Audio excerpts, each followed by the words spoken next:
Buenos dias. That's worthy.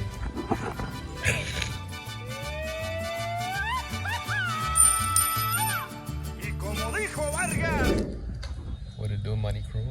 It's your boy Q back here today with another video. Today, I'm gonna be talking about my first successful investment. The last one I did, I talked about, basically my failures and what I learned from that. And this actually feeds well into this other video because this talks about shortly after that I used the lessons from that to be successful at this other venture of mine. So yeah, tap in with me. So like some people next to me and they talking about, so I have to record this video afterwards so I can see how they are. Oh, that's right. However, in the meantime, I'm just showing you how well we're eating. You want me in the video? You want to say hi? Quiet now.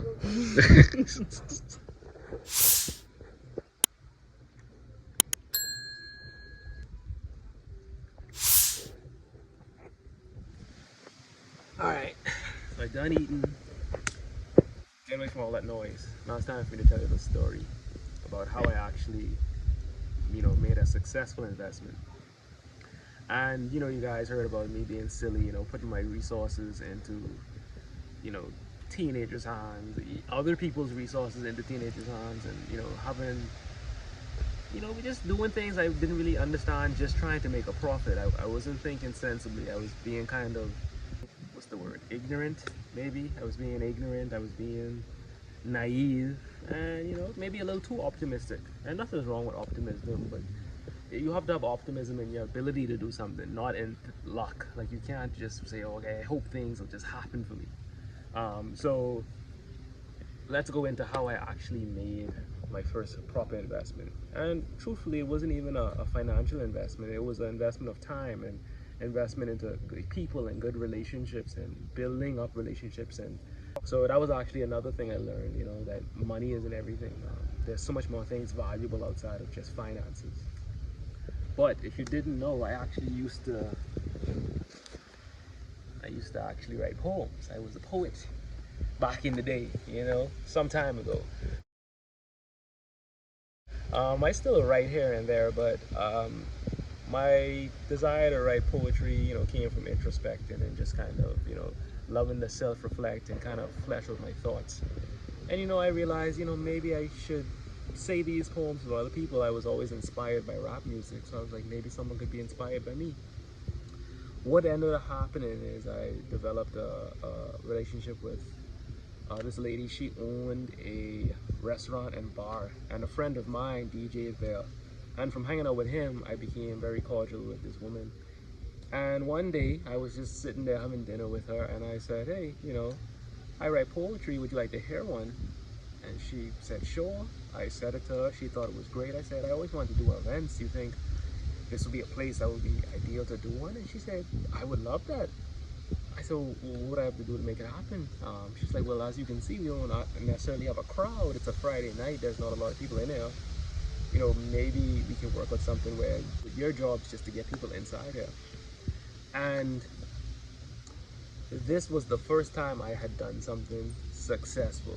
I was about 19, I think, 19 or 20 when I did my first poetry event, and it went amazing. Not just financially, it felt like I did something successful. I remember that night, I walked in and I was kind of nervous. I'm not really, I'd never really done public speaking, so I was kind of nervous, and I just kind of stood up there and I started, making jokes with people, and I hosted it, and it became a fun thing to do. I started enjoying it, and people came up and they looked at it as an opportunity for them to even speak in front of other people. I've seen so much of the people from my events go on to do even bigger things. But yeah, that first night was extremely successful, and I met a lot of amazing people. I actually just saw one of them just now while I was eating breakfast.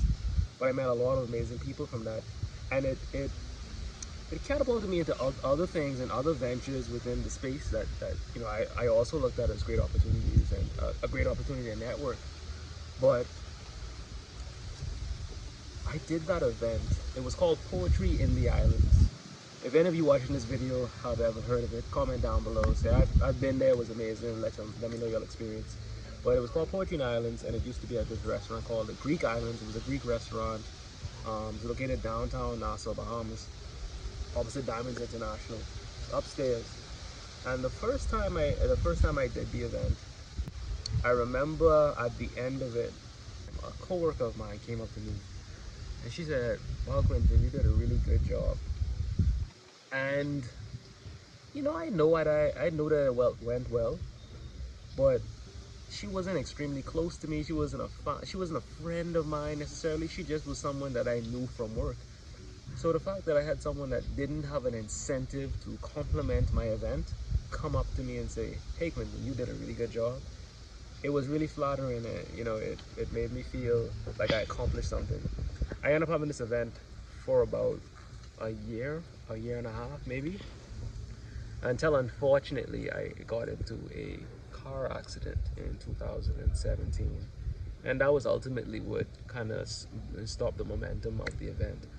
But that would have been like my first time having a successful event or having a successful investment, and it was in that moment I learned so many things. First of all, I learned that money is not always necessary to do something, especially when you don't have any. So instead, I didn't try to. Previously, I threw a party and I tried to come up with capital I didn't have to do something I didn't know how to do.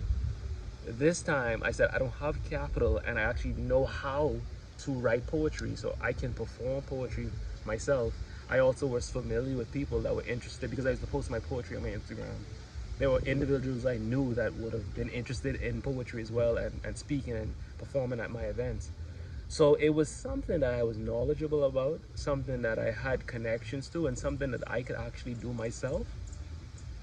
And it didn't require any startup capital.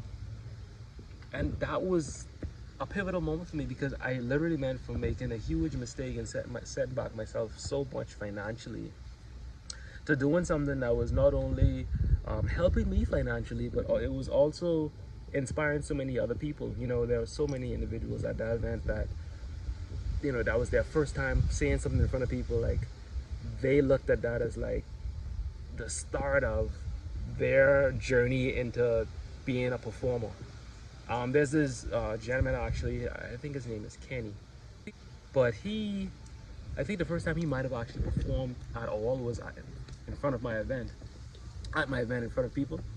I've seen him now. I think he's acting in live theater and, doing all these different performances and stuff like that. And, I end up developing so many relationships and so many friends and bonds from doing something like that. It was just an amazing experience for me.